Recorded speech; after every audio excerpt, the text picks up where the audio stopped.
Subscribe आपकी आवाज YouTube channel. कुछ निर्णय क्यों लिए? दुर्भाग्य से स्टॉक इस एक्स्ट्रा प्रयास के लिए अतिरिक्त 25% रिटर्न्स नहीं देने वाले। कैपिटल क्लाइंट्स पर निर्भर करता है। YouTube channel. Asset fund manager दूसरे लोगों के पैसे को इन्वेस्ट करते हैं। ऐसे लोगों का एक समूह भी है जो ये तय करता है कि मैनेजर के पास उसके निपटान में कितना पैसा है।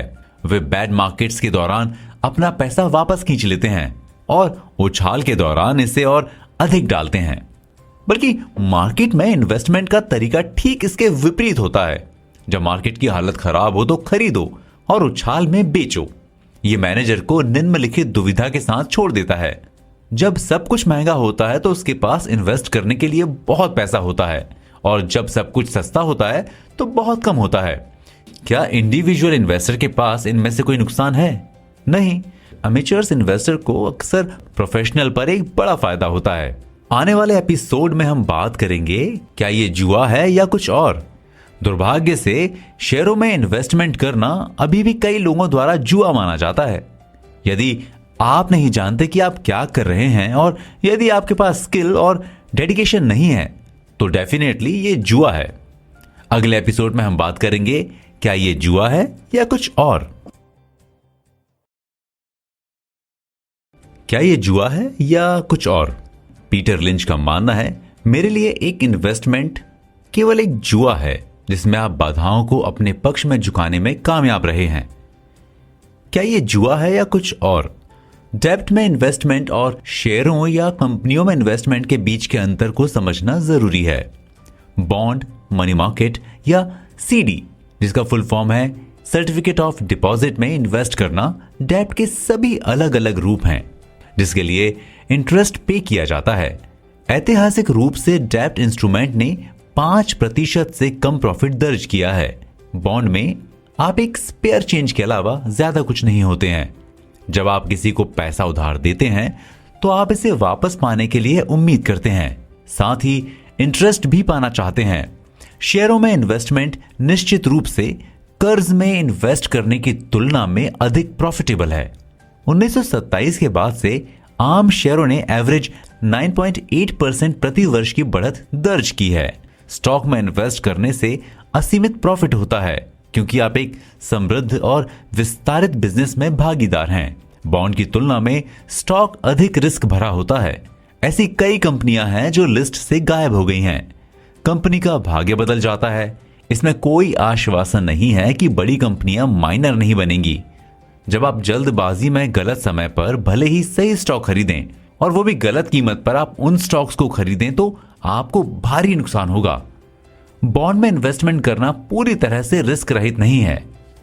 उदाहरण के लिए, जब इंटरेस्ट रेट्स बढ़ती हैं तो बॉन्ड की कीमत घट जाती है।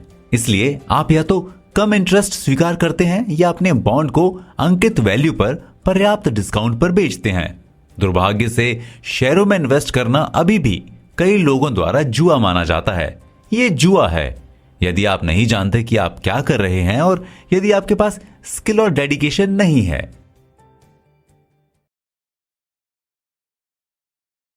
मिरर टेस्ट पास करना। पीटर लिंच बताते हैं कि वॉरेन बफेट का मानना है, मैं आपको एक अच्छी खबर बता सकता हूं कि एक ग्रेट इन्वेस्टर होने के लिए आपके पास एक शानदार आईक्यू की जरूरत नहीं है।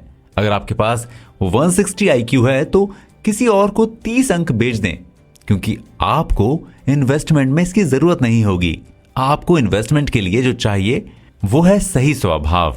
आपको दूसरों के विचारों या दूसरों की राय से खुद को अलग करने में कैपेबल होना चाहिए। मिरर टेस्ट पास करना।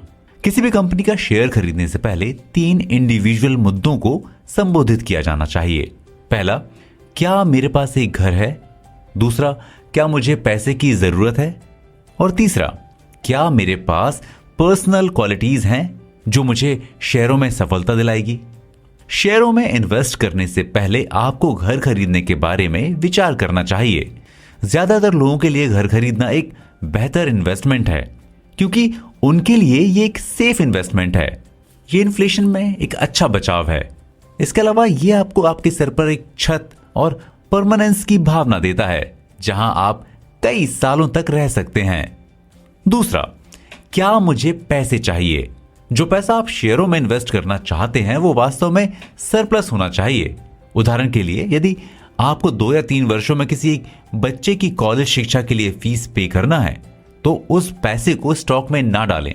केवल वही इन्वेस्ट करें जो आप खोने का रिस्क उठा सकते हैं। उस नुकसान के बिना फ्यूचर में आपके डेली लाइफ पर कोई इफेक्ट नहीं पड़ेगा। तीसरा, क्या मेरे पास सफल होने के लिए पर्सनल क्वालिटीज हैं? आवश्यक क्वालिटीज में patience, self reliance, common sense, pain के लिए टॉलरेंस, ओपन माइंडनेस, डिटैचमेंट, दृढ़ता, नम्रता, फ्लेक्सिबिलिटी, इंडिपेंडेंट रिसर्च करने की इच्छा, गलतियों को स्वीकार करने की समान इच्छा और अनदेखा करने का पोटेंशियल शामिल है। मानव स्वभाव और अपनी गट फीलिंग का विरोध करने में कैपेबल होना भी जरूरी है। उन चीजों को करने की कोशिश ना करें जो आपके नियंत्रण से बाहर हैं, यानी इंटरेस्ट रेट, शॉर्ट टर्म में स्टॉक की कीमतें, मॉनेटरी पॉलिसी इत्यादि। पूर्ण या पूर्ण जानकारी के बिना निर्णय लेने में कैपेबल होना जरूरी है, क्योंकि वॉल स्ट्रीट पर चीजें लगभग कभी भी क्लियर नहीं होती हैं, या जब वे होती हैं तो उनसे प्रॉफिट हासिल करने के लिए बहुत देर हो चुकी होती है। वैज्ञानिक दिमाग को सभी डेटा जानने की जरूरत यहां विफल होगी। कुछ ने खुद को लॉन्ग टर्म इन्वेस्टर माना है, लेकिन केवल अगली बड़ी गिरावट या छोटे प्रॉफिट तक, जिस पॉइंट पर वे जल्दी से शॉर्ट टर्म इन्वेस्टर बन जाते हैं और भारी नुकसान या कभी कभी मामूली प्रॉफिट के लिए बेचते हैं। इस वॉलेटाइल बिजनेस में पैनिक होना आम बात है। आने वाले एपिसोड में हम बात करेंगे, क्या ये एक अच्छा मार्केट है? प्लीज मत पूछो। कंपनियों में इन्वेस्ट करें, शेयर मार्केट में नहीं। आपको कभी नहीं पूछना चाहिए, क्या ये इन्वेस्ट करने के लिए एक अच्छा मार्केट है? क्या ये एक अच्छा मार्केट है? प्लीज मत पूछो। पीटर लिंच का मानना है, मैं मार्केट्स की प्रेडिक्शन करने में विश्वास नहीं करता। मैं ग्रेट कंपनियों के स्टॉक्स को खरीदने में विश्वास रखता हूं, विशेष रूप से ऐसी कंपनियां जो कम वैल्यूड हैं। सही स्टॉक चुनें और मार्केट खुद का ख्याल रखेगा। क्या ये एक अच्छा मार्केट है? प्लीज मत पूछो। कंपनियों में इन्वेस्ट करें, शेयर मार्केट में नहीं। आपको कभी नहीं पूछना चाहिए, क्या ये इन्वेस्ट करने के लिए एक अच्छा मार्केट है?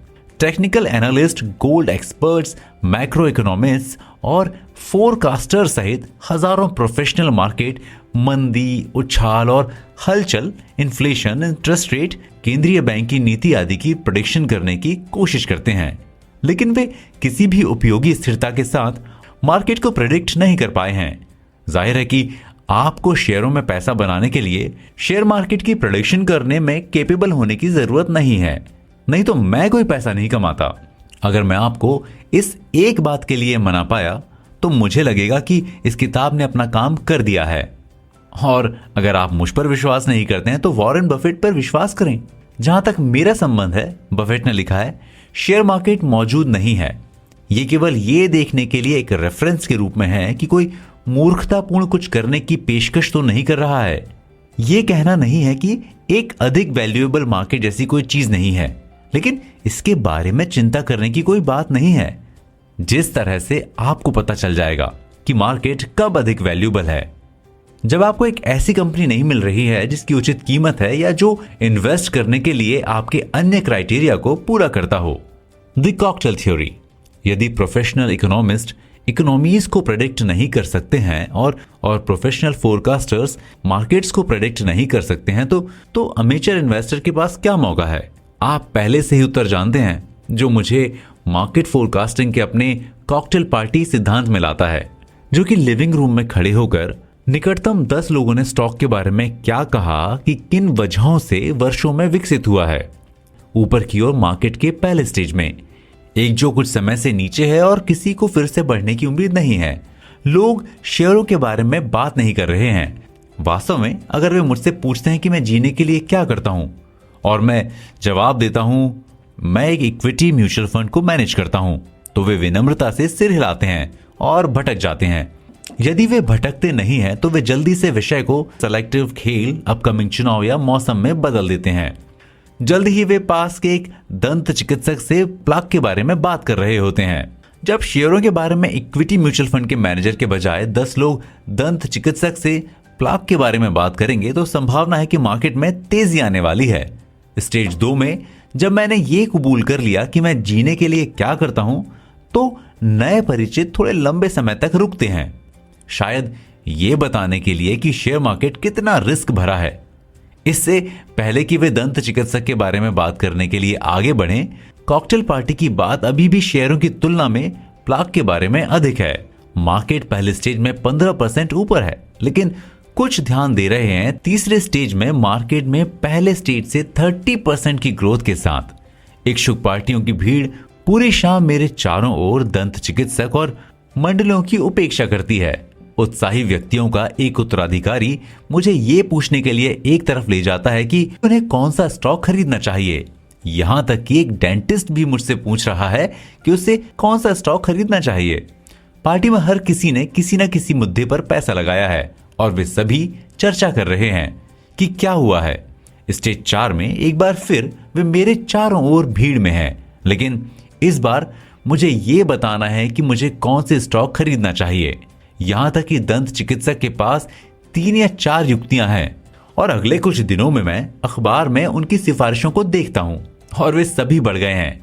जब पड़ोसी मुझे बताते हैं कि क्या खरीदना है और फिर काश मैंने उनकी सलाह ली होती, तो एक निश्चित संकेत है कि मार्केट शीर्ष पर पहुंच गया है और गिरावट की कगार पर है। इसके साथ आप जो चाहते हैं वो करें, लेकिन मुझसे कॉकटेल पार्टी थ्योरी पर दाव लगाने की उम्मीद ना करें। मैं मार्केट्स को प्रिडिक्ट करने में विश्वास नहीं करता। मैं ग्रेट कंपनियों में खरीदने में विश्वास करता हूं, खासकर ऐसी कंपनियां अंडर वैल्यूड हैं या अंडर एप्रिशिएटेड हैं। चाहे डॉव जोन्स इंडस्ट्रियल एवरेज आज 1000 या 2000 या 3000 अंक पर था, आप पिछले 10 वर्षों में A1 प्रोडक्ट्स, बेथलहम स्टील और ज़ेरोक्स के ओनरशिप वाले मैरियट, मर्क या मैकडोनल्ड्स के ओनरशिप वाले होने से भी बेहतर होंगे यदि आप उसी पीरियड में पैसा बॉन्ड या मनी मार्केट फंड में डालते हैं। प्रोफेशनल्स के स्किल और विजडम की वजह को अधिक महत्व न दें। जो आप पहले से जानते हैं उसका लाभ उठाएं। ऐसे अवसरों की तलाश करें जो अभी तक वॉल स्ट्रीट कंपनियों द्वारा खोजे और सर्टिफाइड नहीं किए गए हैं, जो रडार के दायरे से बाहर हैं। स्टॉक में निवेश करने से पहले घर में निवेश करें, कंपनियों में निवेश करें, शेयर मार्केट में नहीं। शॉर्ट टर्म उतार चढ़ाव पर ध्यान ना दें। आम शेयरों में बड़ा मुनाफा कमाया जा सकता है, सामान्य शेयरों में बड़ा नुकसान हो सकता है। इकोनॉमी की प्रेडिक्शन करना व्यर्थ है। शेयर मार्केट की शॉर्ट टर्म डायरेक्शन की प्रेडिक्शन करना भी व्यर्थ है। शेयरों से long term returns relatively predictable और बॉन्ड से लॉन्ग टर्म रिटर्न्स की तुलना में कहीं बेहतर हैं। जिस कंपनी में आप स्टॉक रखते हैं उसके साथ बने रहना एक एंडलेस स्टड पोकर खेलने जैसा है। सामान्य स्टॉक सभी के लिए नहीं है, न ही किसी व्यक्ति के जीवन के सभी फेजेस के लिए। प्रोफेशनल से सालों पहले एवरेज व्यक्ति दिलचस्प लोकल कंपनियों और प्रोडक्ट्स के संपर्क में आता है। बढ़त हासिल करने से आपको शेयरों में पैसा बनाने में मदद मिलेगी। शेयर मार्केट में एक हाथ में चिड़िया होना कई गुना बेहतर है अगर कई चिड़िया डाल पर बैठी हुई हैं तो। आने वाले एपिसोड में हम बात करेंगे स्टॉकिंग द 10 बैगर के बारे में। साथ ही हम चर्चा करेंगे कि एज का फायदा कैसे उठाया जाए और सबसे प्रॉमिसिंग इन्वेस्टमेंट कैसे खोजा जाए। Stocking the 10 bagger. Peter Lynch का मानना है उन चीजों में इन्वेस्टमेंट करें जिनके बारे में आप जानते हैं। विनर चुनना। इस सेक्शन में हम चर्चा करेंगे कि एज का फायदा कैसे उठाया जाए, सबसे प्रॉमिसिंग इन्वेस्टमेंट को कैसे खोजा जाए, इवैल्यूएट कैसे करें कि आपके पास क्या है और आप प्रत्येक इन्वेस्टमेंट में क्या हासिल करने की उम्मीद कर सकते हैं। शेयरों को 6 अलग अलग कैटेगरीज में से परफेक्ट कंपनी की विशेषताएं, इसके अलावा कंपनियों की वो विशेषताएं जिन्हें हर कीमत पर अवॉइड करना चाहिए, अर्निंग्स का महत्व किसी भी स्टॉक की अंतिम सफलता या विफलता के लिए, पूछने के लिए प्रश्न ताकि स्टॉक पर रिसर्च कर सकें, एक कंपनी की प्रोग्रेस की निगरानी कैसे करें, फैक्ट्स को कैसे हासिल करें और जरूरी बेंचमार्क को इवैल्यूएट कैसे करें। जरूरी बेंचमार्क जैसे कैश, डेब्ट, price, earning ratio, profit margin, book value, dividend आदि। Stocking the 10 bagger. 10 बैगर का पीछा करना। 10 बैगर की तलाश शुरू करने के लिए सबसे अच्छी जगह आपके घर के करीब है। आपको बस अपनी आंखें और दिमाग को खुला रखने की जरूरत है। आप shopping mall, work place, medical test, office आदि जैसी कई अलग अलग कंपनियों में आते जाते हैं। आपको ये जानने के लिए कोडैक में काम करने की जरूरत नहीं थी कि नई पीढ़ी के सस्ते और उपयोग में आसान हाई गुणवत्ता वाले कैमरे फोटो इंडस्ट्री को बदल देंगे। हो सकता है कि आप स्कूल में काम करते हो और आपको ऐसी कंपनी मिल जाए जो स्कूल में अटेंडेंस सिस्टम को ऑटोमेट कर रही हो, और इस तरह सैकड़ों शिक्षकों के कई घंटों की बचत होगी। इस तरह की कंपनी रिसर्च के लायक है। यह जरूरी है कि आप उन कंपनियों में इन्वेस्टमेंट करें जिन्हें आप अच्छी तरह से समझने में कैपेबल हैं, और इससे आपको बढ़त मिलेगी। फार्मास्यूटिकल सहित हेल्थ इंडस्ट्री की कंपनियों को समझने के लिए एक डॉक्टर वेल पोजीशन्ड है। एज वाला व्यक्ति हमेशा बिना एज वाले व्यक्ति को पछाड़ने की पोजीशन में होता है। यदि आप बिजनेस या इंडस्ट्री में हैं तो आपके पास दोहरी बढ़त है, क्योंकि आपको पता चल जाएगा कि कस्टमर की क्या पसंद है, और इसके अलावा आपको यह भी पता चल जाएगा कि किसी विशेष कंपनी के स्टॉक्स को कब नहीं खरीदना है। आने वाले एपिसोड में हम बात करेंगे मुझे मिल गया ये क्या है के बारे में। आने वाले एपिसोड में हम चर्चा करेंगे कि सिर्फ इसलिए कि डंकिन डोनट में भीड़ है, इसका यह मतलब नहीं कि आप इसके स्टॉक्स को खरीदें।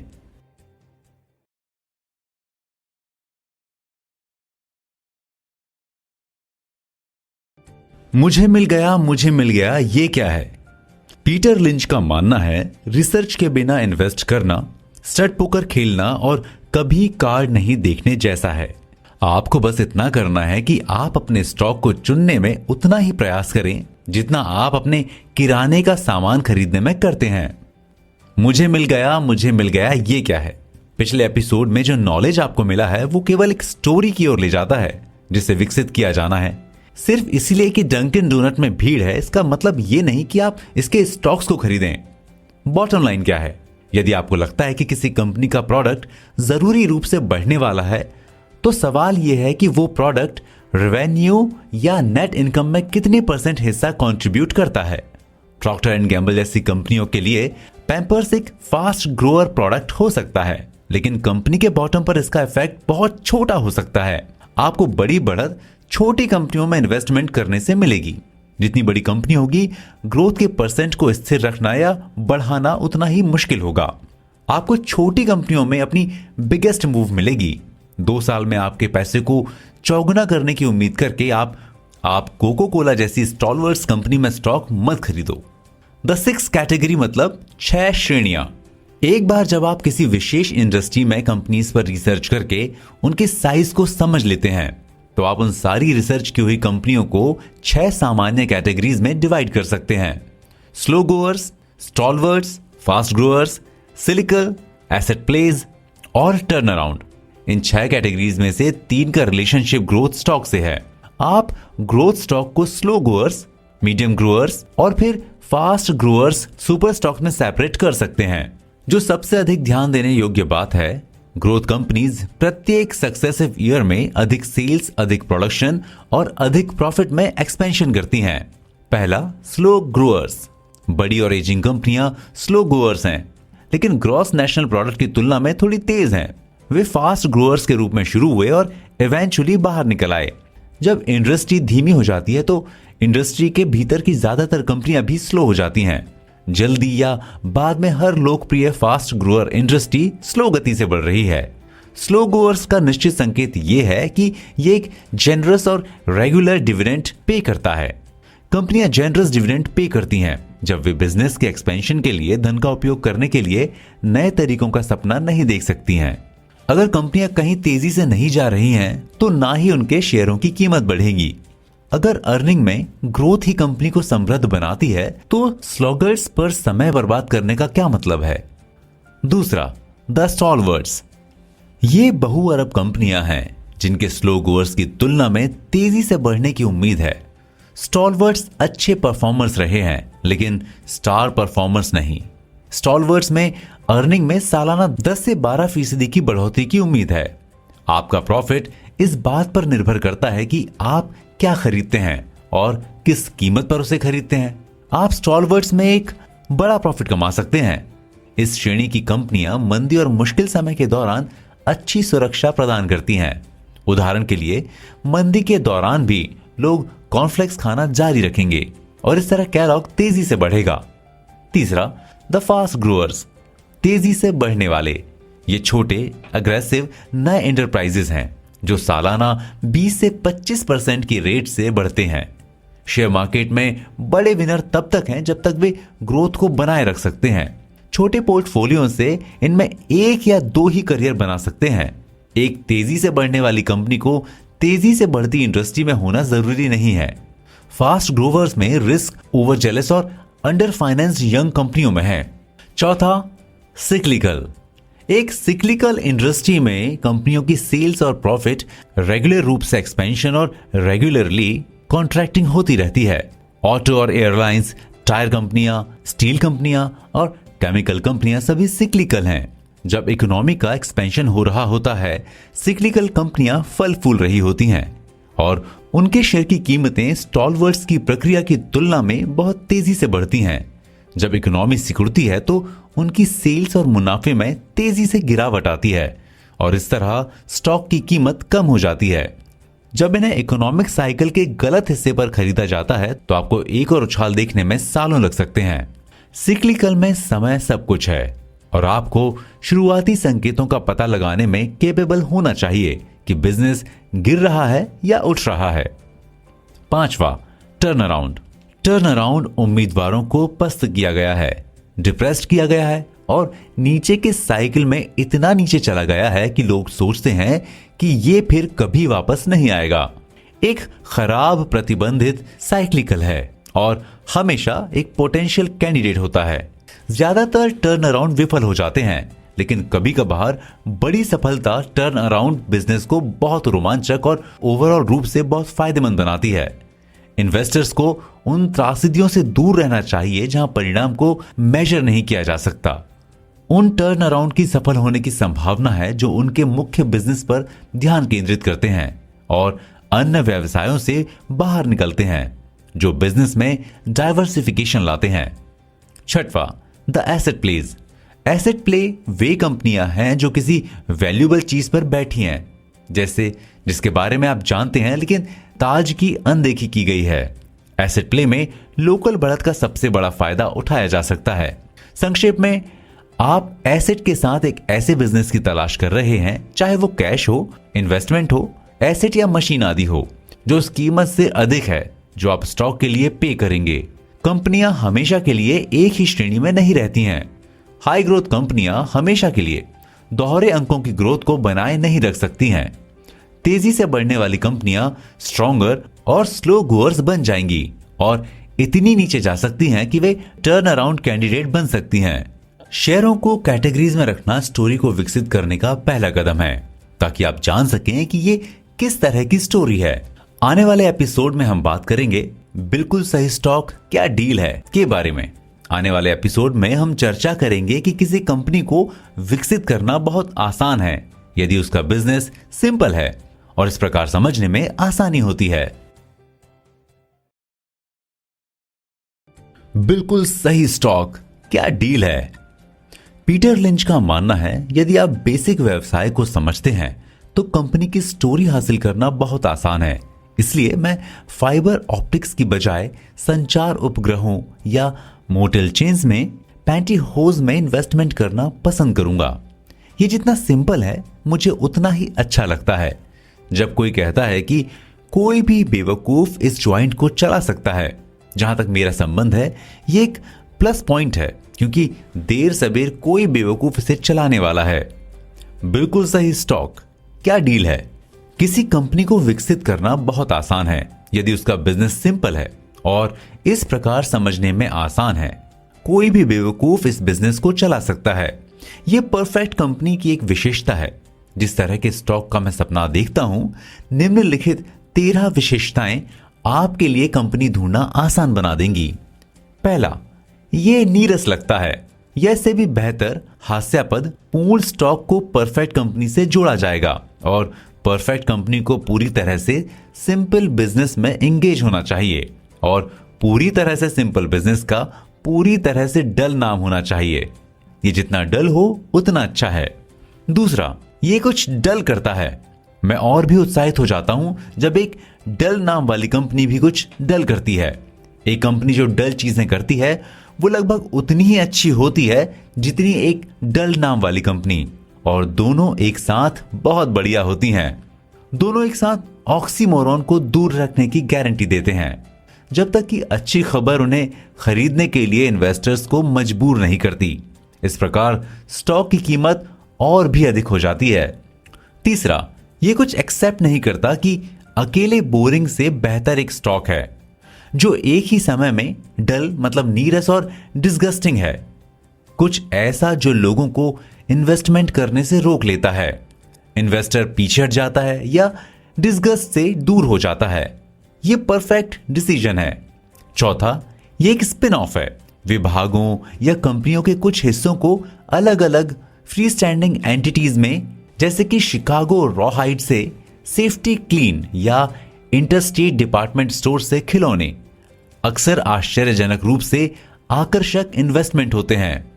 एक बड़ी पेरेंट कंपनी नहीं चाहती कि उसका स्पिन ऑफ परेशानी में पड़े, क्योंकि यह पेरेंट कंपनी पर खराब प्रदर्शन करता है। इसलिए स्पिन ऑफ को आमतौर पर एक स्ट्रॉन्गर बैलेंस शीट के साथ फ्रीडम मिलती है।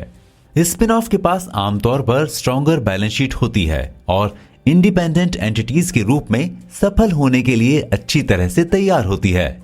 और एक बार जब इन कंपनियों को उनकी फ्रीडम दी जाती है तो नया मैनेजमेंट अपना खुद का शो चलाने के लिए इंडिपेंडेंट कॉस्ट में कटौती कर सकता है और क्रिएटिव उपाय कर सकता है जो नियर टर्म और लॉन्ग टर्म कंपनियों को बेहतर बनाता है। पांचवा, इंस्टीट्यूशन के पास इसकी ओनरशिप नहीं है और एनालिस्ट इसका पालन नहीं करते।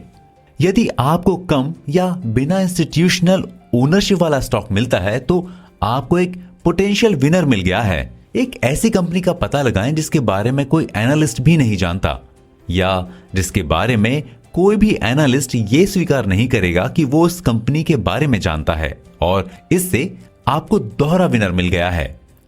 छठवां, अफवाहें लाजमी हैं। ये टॉक्सिक वेस्ट और या माफिया के साथ शामिल है। अफवाहों से घिरी कंपनी वॉल स्ट्रीट और अन्य इंस्टीट्यूशनल इन्वेस्टर्स इससे दूर रहने के कारण ये कंपनी भारी डिस्काउंट पर कारोबार करती है। उदाहरण के लिए, टॉक्सिक वेस्ट वाली कंपनी या माफिया की भागीदारी की अफवाह एक एक्सीलेंट अवसर हो सकता है। सातवां, इसके बारे में कुछ निराशाजनक है। मुर्दा घर बिजनेस का एक अच्छा उदाहरण है। अगर कुछ भी हो तो वॉल स्ट्रीट जहरीले कचरे के अलावा जिस चीज की अनदेखी करेगा वो है मॉर्टेलिटी की। आठवां, ये एक नॉन ग्रोथ इंडस्ट्री है। यही वो वजह है जहां सबसे बड़े विनर विकसित होते हैं। एक नो ग्रोथ इंडस्ट्री विशेष रूप से जो एक डल है और लोगों को परेशान करता है, कंपटीशन के साथ कोई समस्या नहीं है। आपको पोटेंशियल राइवल्स से अपने पक्षों की रक्षा करने की जरूरत नहीं है, क्योंकि इसमें किसी और की दिलचस्पी नहीं होने वाली है। इससे आपको ग्रोथ जारी रखने और मार्केट में हिस्सेदारी हासिल करने में डिस्काउंट मिलता है। रोमांचक हाई ग्रोथ इंडस्ट्री के बारे में कुछ भी रोमांचकारी नहीं है सिवाय शेयरों के नीचे जाने के। 1950 के दशक में कालीन, 1960 के दशक में इलेक्ट्रॉनिक्स, 1980 के दशक में कंप्यूटर सभी रोमांचक हाई ग्रोथ इंडस्ट्री थे, जिनमें कई बड़ी और छोटी कंपनियां लंबे समय तक समृद्ध होने में असफल रही थीं। नौवां, इट्स नीश। मैं हमेशा नीश की तलाश करता हूं। परफेक्ट कंपनी के पास एक होना चाहिए। दवा कंपनियों और केमिकल कंपनियों के पास ऐसे प्रोडक्ट हैं जिन्हें बनाने की अनुमति किसी और को नहीं है।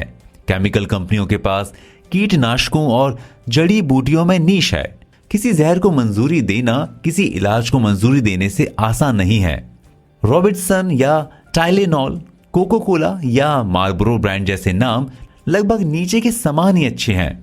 शीतल पेय या खांसी की दवा में जनता का विश्वास विकसित करने के लिए बहुत पर्याप्त रुपया खर्च होता है। इस पूरी प्रक्रिया में सालों लग जाते हैं। 10वां, लोगों को इसे खरीदते रहना होगा। मैं उस कंपनी में इन्वेस्ट करना पसंद करूंगा जो खिलौने बनाने वाली कंपनी की तुलना में ड्रग्स, शीतल पेय, रेजर ब्लेड या सिगरेट बनाती है।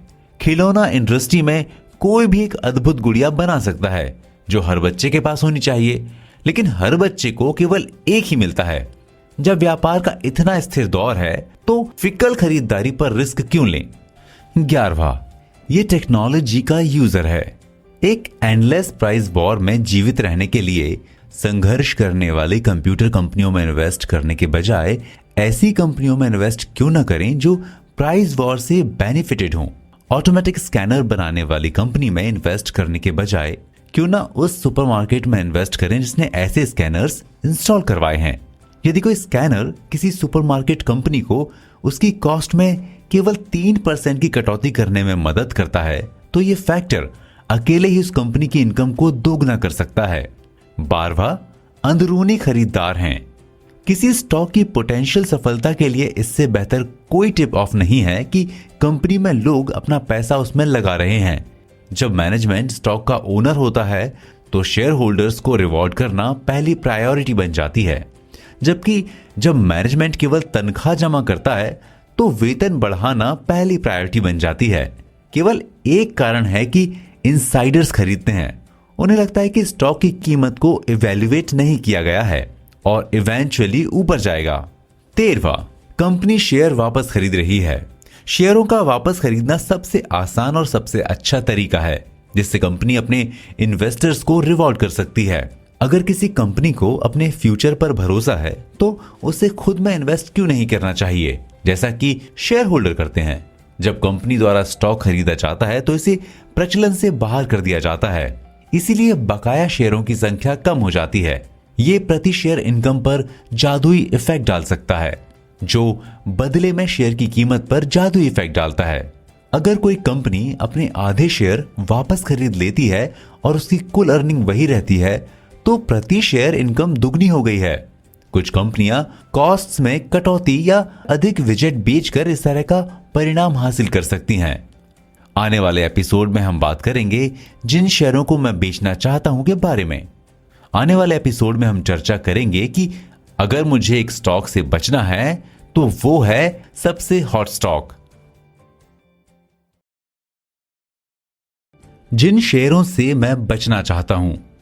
पीटर लिंच का मानना है अगर मुझे एक स्टॉक से बचना है तो वो है सबसे हॉट स्टॉक, सबसे हॉट इंडस्ट्री, जिसे सबसे फेवरेबल प्रचार मिलता है। वो स्टॉक जिनके बारे में प्रत्येक इन्वेस्टर कारपूल में या कंप्यूटर ट्रेन में सुनता है और सोशल प्रेशर के आगे झुककर अक्सर खरीदता है। जिन शेयरों से मैं बचना चाहता हूं।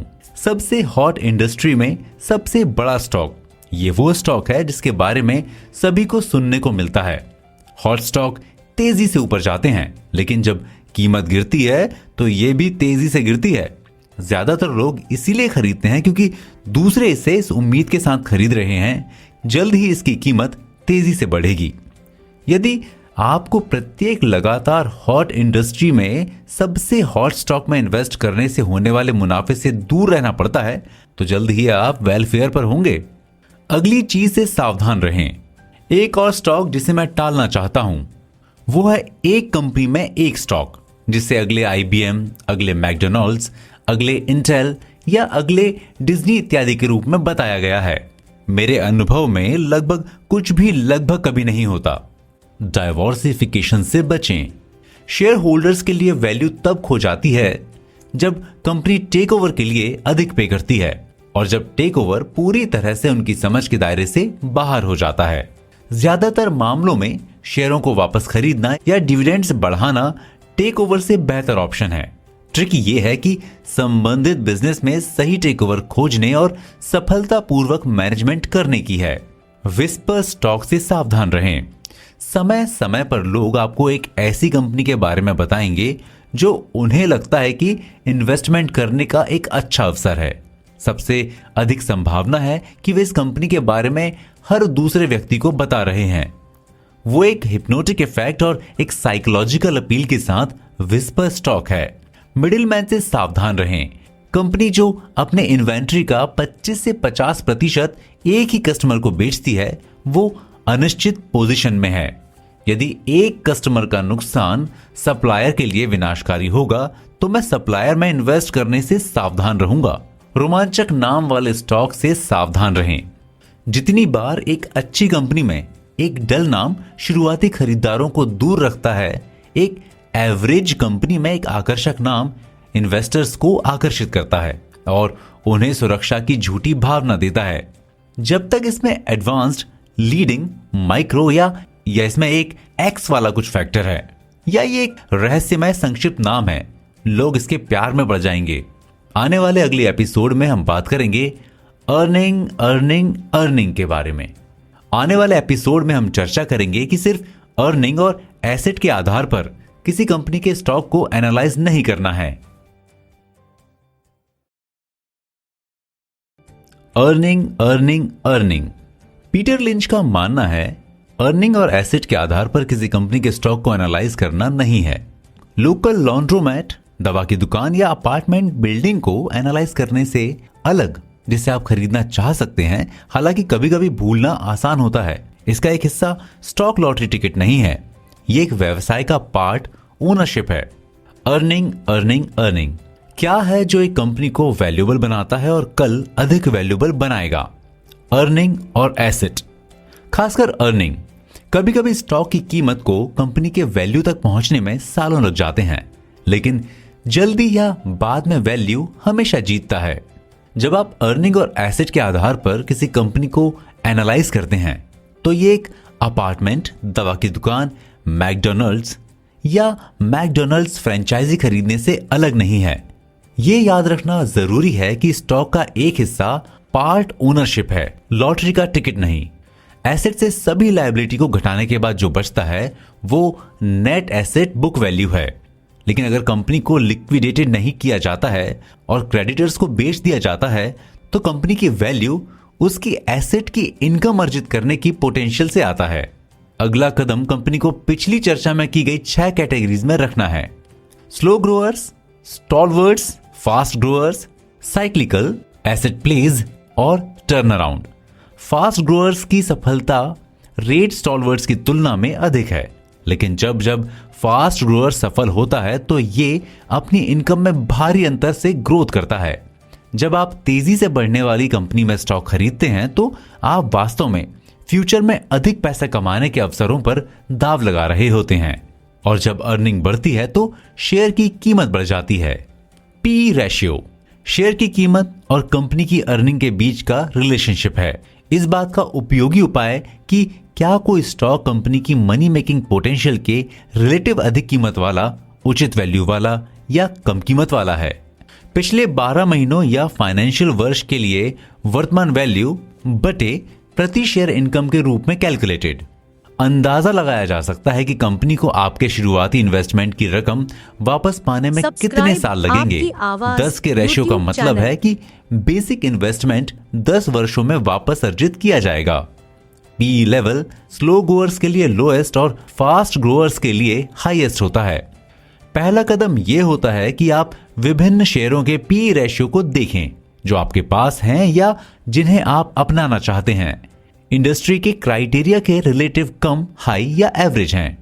किसी शेयर को खरीदने से पहले हो सकता है कि आप उसके सामान्य स्तरों का अंदाजा लगाने के लिए उसके पी रेशियो को कई वर्षों तक ट्रैक करना चाहें। उदाहरण के लिए, यदि आप कोका कोला खरीदते हैं तो यह जानना उपयोगी होता है कि आप अर्निंग के लिए जो पे कर रहे हैं वो अतीत में दूसरों की अर्निंग के पे के अनुरूप है या नहीं। पी रेशियो आपको ये बता सकता है। अगर आपको पी रेशियो के बारे में कुछ और याद नहीं है तो याद रखें कि एक्सेसिवली हाई वन स्टॉक से बचें। यदि आप ऐसा करते हैं तो आप अपने आप को बहुत सारे दुख और अपना बहुत सारा पैसा बचा लेंगे। कुछ एक्सेप्शंस के साथ एक एक्सट्रीमली हाई पीई रेशियो एक स्टॉक के लिए एक हैंडीकैप है, उसी तरह जैसे कि सैडल में अतिरिक्त वजन एक घुड़दौड़ के लिए एक हैंडीकैप है। हाई पीई वाली कंपनियां मतलब हाई प्रॉफिट एंड लॉस वाली कंपनियों के पास स्टॉक पर लगाई गई हाई कीमत को सही ठहराने के लिए इनक्रेडिबल इनकम ग्रोथ होनी चाहिए। फ्यूचर की अर्निंग, वर्तमान अर्निंग के आधार पर एजुकेटेड अनुमान सबसे अच्छा तरीका है। आपको अगले महीने, अगले साल या अगले दशक में अर्निंग क्या होने वाली है इसका अनुमान लगाने की जरूरत है। इनकम में ग्रोथ होनी चाहिए और प्रत्येक शेयर की कीमत में एक बिल्ट इन ग्रोथ की अजम्पशन होती है। यदि आप फ्यूचर की अर्निंग का अनुमान नहीं लगा सकते हैं तो कम से कम ये पता लगा सकते हैं कि कंपनी अपनी इनकम बढ़ाने की योजना कैसे बना रही है। फिर आप ये देखने के लिए समय समय पर जांच कर सकते हैं कि योजनाएं काम कर रही हैं या नहीं। कंपनी की आमदनी बढ़ाने के 5 बेसिक तरीके हैं। कॉस्ट कम करना, कीमतें बढ़ाना, नए मार्केट्स में एक्सपेंशन करना, अपने अधिक प्रोडक्ट पुराने मार्केट में या पुराने या मौजूदा रिप्लेसेस को बेचें या खोने वाले ऑपरेशंस को रिवाइटलाइज करना, बंद करना, अन्यथा डिस्पोज करना। आने वाले एपिसोड में हम बात करेंगे 2 मिनट की प्रैक्टिस के बारे में। आने वाले एपिसोड में हम चर्चा करेंगे कि पहला कदम ये जानना है कि क्या आप फास्ट ग्रोअर्स, स्लो ग्रोअर्स और स्टॉलवर्ट्स, साइक्लिकल, टर्न अराउंड या एसेट के खेल के साथ काम कर रहे हैं।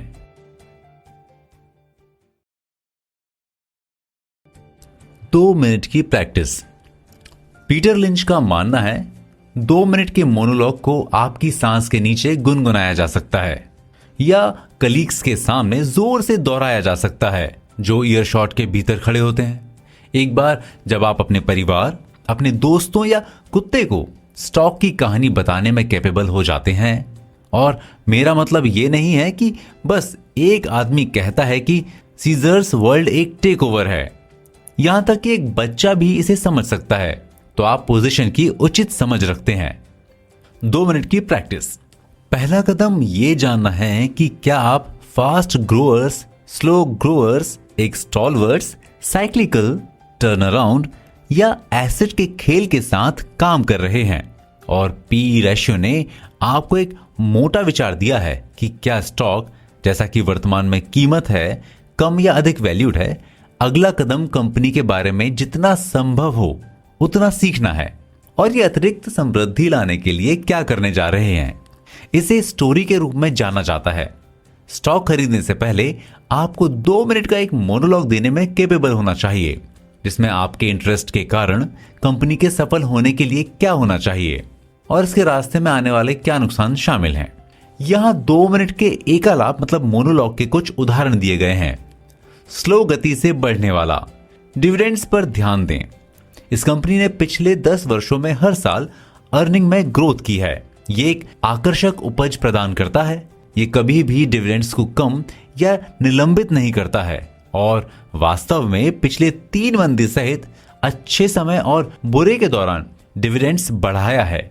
ये एक टेलीफोन है, उपयोगिता और नए सेल्यूलर संचालन ग्रोथ रेट में पर्याप्त किकर जोड़ सकते हैं। साइक्लिकल, व्यवसायिक कंडीशंस, इन्वेंट्री और कीमतों पर ध्यान दें। ऑटो इंडस्ट्री में 3 साल के कारोबार में मंदी रही है, लेकिन इस साल चीजें बदल गई हैं। मुझे पता है क्योंकि हाल की स्मृति में पहली बार कार की सेल्स बोल्ड भर में हुई है। मैंने देखा है कि जीएम के नए मॉडल बिक रहे हैं, ठीक है, और पिछले 18 महीनों में कंपनी ने 5 इनएफिशिएंट प्लांट्स को बंद कर दिया है। श्रम, लेबर कॉस्ट्स में 20% की कटौती की है और अर्निंग तेजी से बढ़ने वाली है। एसेट प्ले, एसेटों पर ध्यान केंद्रित करें और उनकी कितनी वैल्यू है। स्टॉक $8 के लिए बेचता है, लेकिन अकेले वीडियो कैसेट डिवीजन $4 प्रति शेयर के लायक है और रियल एस्टेट $7 के लायक है। यह अपने आप में एक सौदा है और बाकी मुझे मिल रहा है। कंपनी -$3 में है, अंदरूनी लोग खरीद रहे हैं और कंपनी की स्थिर अर्निंग है और बोलने के लिए कोई कर्ज नहीं है। टर्न अराउंड, इस बात पर ध्यान दें कि कंपनी ने अपनी किस्मत कैसे सुधारी है और क्या यह योजना अब तक काम कर रही है। जनरल मिल्स ने अपने डाइवर्सिफिकेशन को ठीक करने में बहुत प्रोग्रेस की है। ये 11 बेसिक व्यवसायों में से 2 में चला गया है। एडी बाउर, टेलबोट्स आदि को बेचकर और इन एक्सलेंट कंपनियों के लिए शीर्ष डॉलर हासिल करके जनरल मिल्स काम पर लौट आए हैं। ये सबसे अच्छा क्या करता है? रेस्टोरेंट और पैकेज्ड फूड। कंपनी अपने लाखों शेयर वापस खरीद रही है। सी फूड की सहायक company Gorton's sea food market के 7% से बढ़कर 25% हो गई है।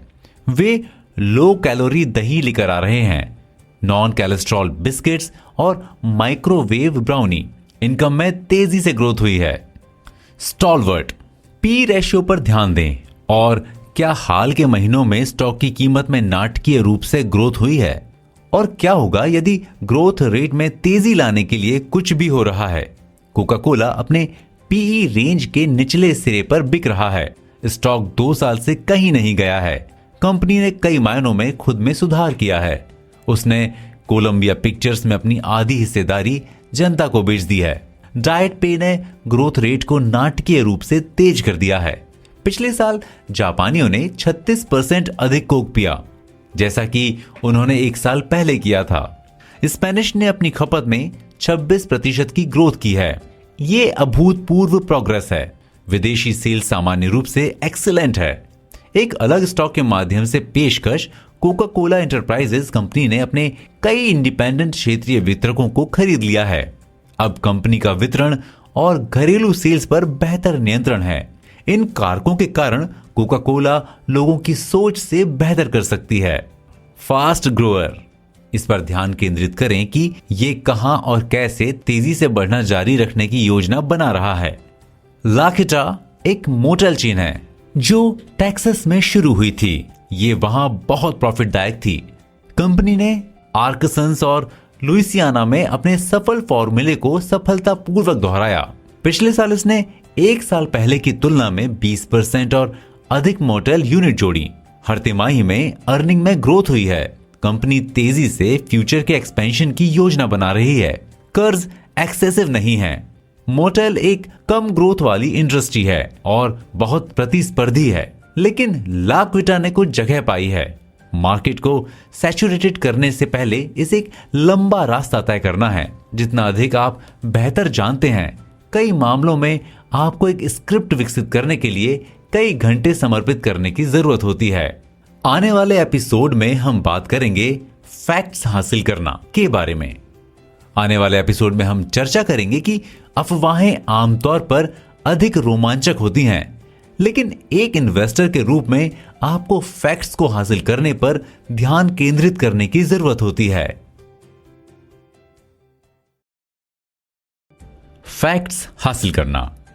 पीटर लिंच का मानना है, जब हम एक ही आकाश को देखते हैं, मैच्योर इंडस्ट्रीज के लोगों को बादल दिखता है, वहीं अमेचर इंडस्ट्रीज के लोगों को पाई दिखता है।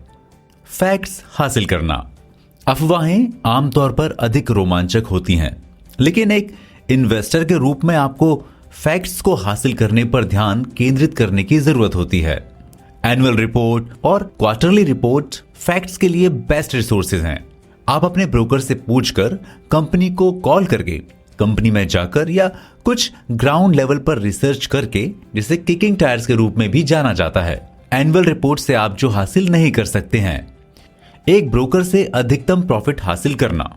यदि आपका ब्रोकर स्टॉक की एक श्रेणी के बारे में आपके ब्रोकर के रूप में स्टॉक की सिफारिश करता है, फास्ट ग्रोअर, स्लो गति से बढ़ने वाला, stalwarts, cyclical, turn around, asset play, earning में हालिया ग्रोथ, ऐतिहासिक स्तरों के रिलेटिव पी रेशियो, एक्सपेंशन योजना, डेप्ट पोजीशन, अंदरूनी खरीद, शेयर वापस करना आदि। कंपनी को कॉल करना। यदि आपके पास एक स्पेसिफिक प्रश्न है तो उत्तर पाने के लिए इन्वेस्टर रिलेशनशिप कार्यालय एक अच्छी जगह है। कॉल करने से पहले अपने प्रश्न तैयार करें। आप बस इतना करने की कोशिश कर रहे हैं कि आप जिस भी स्क्रिप्ट को विकसित करने की कोशिश कर रहे हैं उस पर प्रतिक्रिया हासिल करें। यह हमेशा बेहतर होता है कि आप एक ऐसे प्रश्न के साथ आगे बढ़ें जो दर्शाता है कि आपने स्वयं कुछ रिसर्च किया है। जैसे, मैं पिछली एनुअल रिपोर्ट में देखता हूं कि आप $500 मिलियन से डेब्ट कम करते हैं। मुख्यालय का दौरा करना, जेल में इन्वेस्टर संबंधों से मिलाना और एनुअल बैठकों में भाग लेना अधिक जानकारी हासिल करने के अन्य तरीके हैं। एक अन्य तरीके से पतरस ने पाया कि दुकानों में घूमना और चीजों को चखना बहुत व्यवहारिक है। लाकुनिटा, जो कि एक मोटेल चेन है, खरीदने से पहले उन्होंने उनके मोटेल में 3 रातें बिताई। रिपोर्ट पढ़ना। एनुअल रिपोर्ट से बेहतर कोई रिसोर्स नहीं है। Balance sheet. करंट एसेट अनुभाग में कैश और विपणन योग्य प्रतिभूतियों को चेक करें। यदि एक साथ ये दीर्घकालिक डेब्ट से अधिक हैं, तो ये बहुत फेवरेबल है। चाहे कुछ भी हो जाए, कंपनी बिजनेस से बाहर जाने वाली नहीं है। मान लें कि रिसीवेबल अकाउंट सहित अन्य करंट एसेट, इन्वेंट्री लिस्ट और अन्य करंट एसेट शॉर्ट टर्म डेब्ट को कवर करने के लिए पर्याप्त वैल्यूएबल हैं।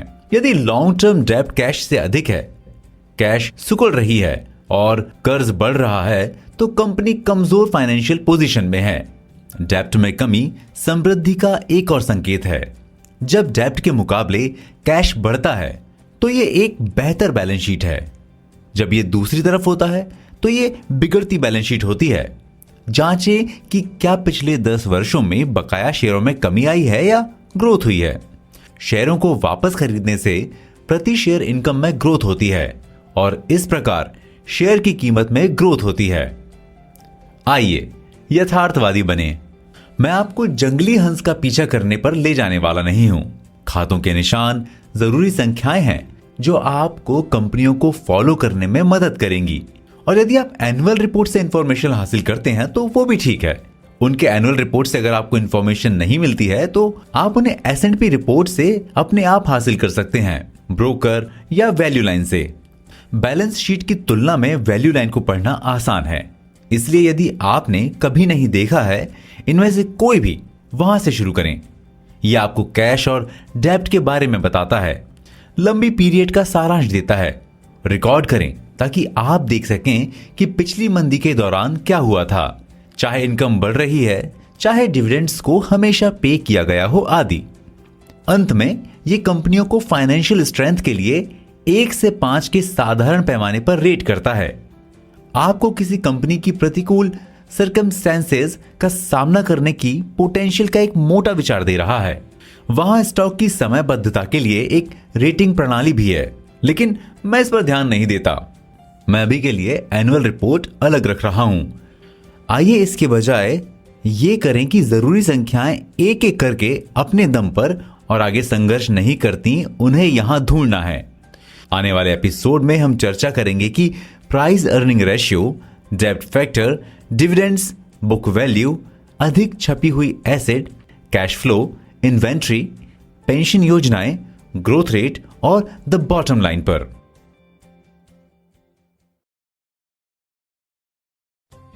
कुछ फेमस नंबर्स।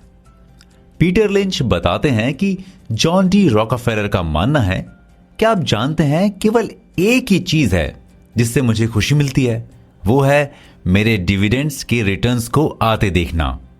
कुछ फेमस नंबर्स यहां और महत्व के किसी विशेष क्रम में नहीं, विभिन्न संख्याएं ध्यान देने योग्य हैं। सेल्स का परसेंट। यदि आप किसी विशेष प्रोडक्ट के कारण किसी कंपनी में इंटरेस्ट रखते हैं तो सबसे पहले आप ये जानना चाहते हैं कि कंपनी के लिए उस प्रोडक्ट का क्या अर्थ है। दूसरे शब्दों में, ये सेल्स का कितना परसेंट रेवेन्यू में कंट्रीब्यूट करता है। Price earning ratio. किसी भी कंपनी का पी रेशियो, जिसकी उचित कीमत है, उसकी इनकम की ग्रोथ रेट के बराबर होगी। अगर पी रेशियो ग्रोथ रेट से कम है तो हो सकता है कि आपने खुद को एक सौदा पाया हो। पी रेशियो जो कि इनकम की ग्रोथ रेट का आधा है, बहुत पॉजिटिव है, और जो ग्रोथ रेट से दुगना है वो बहुत नेगेटिव है। डेब्ट फैक्टर। फाइनेंशियल स्ट्रेंथ को डिटरमाइन करने का एक क्विक तरीका डेब्ट की तुलना इक्विटी से करना है। कंपनी का कितना बकाया है और उसके पास कितना है, ये किसी व्यक्ति के डेब्ट और इक्विटी की पोजीशन से अलग नहीं है।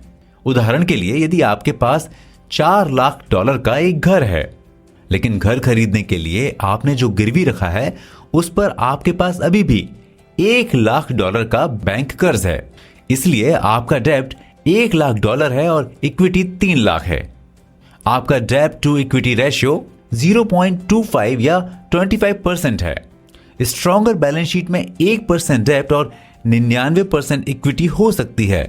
दूसरी ओर, एक कमजोर बैलेंस शीट में 80% डेब्ट और 20% इक्विटी हो सकती है। टर्न अराउंड और युवा कंपनियों की डेब्ट पोजीशन पर विशेष ध्यान दें, लेकिन अधिक जरूरी यह है कि उन पर किस तरह का कर्ज है। बैंक डेब्ट के समान होता है। बैंक डेब्ट है और फंडेड डेब्ट है। बैंक डेब्ट सबसे खराब प्रकार है और मांग पर देय है। कमर्शियल पेपर बैंक डेब्ट के समान होता है, जैसे कंपनी से दूसरे को कम पीरियड के लिए उधार दिया जाता है। जरूरी बात यह है कि यह बहुत जल्द और कभी कभी कॉल पर ही देय होता है। शेयर होल्डर के पॉइंट ऑफ व्यू से फंडेड डेब्ट सबसे अच्छा प्रकार है, और जब तक बोरोअर इंटरेस्ट पे करना जारी रखता है तब तक इसे कभी भी नहीं बुलाया जा सकता। फंडेड डेब्ट आमतौर पर लंबी मैच्योरिटी वाले रेगुलर कॉर्पोरेट बॉन्ड का रूप ले लेता है। चाहे कुछ भी हो जाए, बॉन्ड धारक मूलधन के तत्काल पुनर्भुगतान की मांग नहीं कर सकता जिस तरह से बैंक कर सकता है। जब तक कि उन्हें एक पुट ऑप्शन नहीं दिया गया हो जो बॉन्ड धारकों को एक निश्चित कीमत पर बेचने का अधिकार देता है। डिविडेंड्स पे करने वाली कंपनियों के पक्ष में दो स्ट्रॉन्ग तर्क हैं। जो कंपनियां डिविडेंड्स पे नहीं करती हैं, उनके पास बेवकूफ टेकओवर की एक स्ट्रिंग पर पैसा उड़ाने का खेदजनक इतिहास है और डिविडेंड्स पे करने वाले स्टॉक की कीमत को गिरने से रोक सकते हैं अगर डिविडेंड्स नहीं थे। तेजी से बढ़ती एग्रेसिव युवा कंपनियां जो डिविडेंड्स पे नहीं करती हैं, उनके बहुत तेजी से बढ़ने की संभावना है क्योंकि वे एक्सपेंशन में पैसा लगा रहे हैं। कंपनियों द्वारा पहली बार स्टॉक जारी करने का कारण यह है कि वे अपने एक्सपेंशन को बिना बैंक के कर्ज के बोझ के बिना फाइनेंस कर सकते हैं। मैं किसी भी दिन एक पुराने डिविडेंड्स पे करता पर एक अग्रेसिव ग्रोअर्स को लूंगा। क्या यह पे करता है? यदि आप किसी शेयर को उसके डिविडेंड्स के लिए खरीदने की योजना बनाते हैं तो पता करें कि मंदी और बुरे समय के दौरान कंपनी के पास इसे पे करने की पोटेंशियल है या नहीं। रेगुलर रूप से डिविडेंड्स बढ़ाने के 20 या 30 साल के रिकॉर्ड वाली कंपनी आपकी सबसे अच्छी शर्त है। बुक वैल्यू एक आसान संख्या है जिसे खोजना आसान है, लेकिन आपको इस बात की डिटेल समझ होनी चाहिए कि वे वैल्यू वास्तव में क्या हैं। बुक वैल्यू का कंपनी के वास्तविक वैल्यू से बहुत कम रिलेशनशिप होता है। यह अक्सर बड़े अंतर से वास्तविकता को कम या ज्यादा बताता है। आप एक तैयार प्रोडक्ट के जितने करीब पहुंचेंगे, रीसेल वैल्यू उतना ही कम प्रेडिक्टेबल होगा। आप जानते हैं कि कपास की कीमत कितनी है, लेकिन नारंगी सूती शर्ट के बारे में कौन सुनिश्चित हो सकता है? आप जानते हैं कि आपको बार ऑफ मेटल के लिए क्या मिल सकता है, लेकिन क्या ये एक फ्लोर लैंप के लायक है?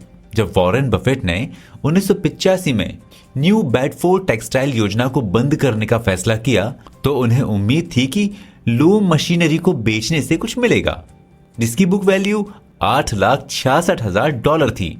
मशीन वास्तविक कैश में केवल $1,63,000 लाई।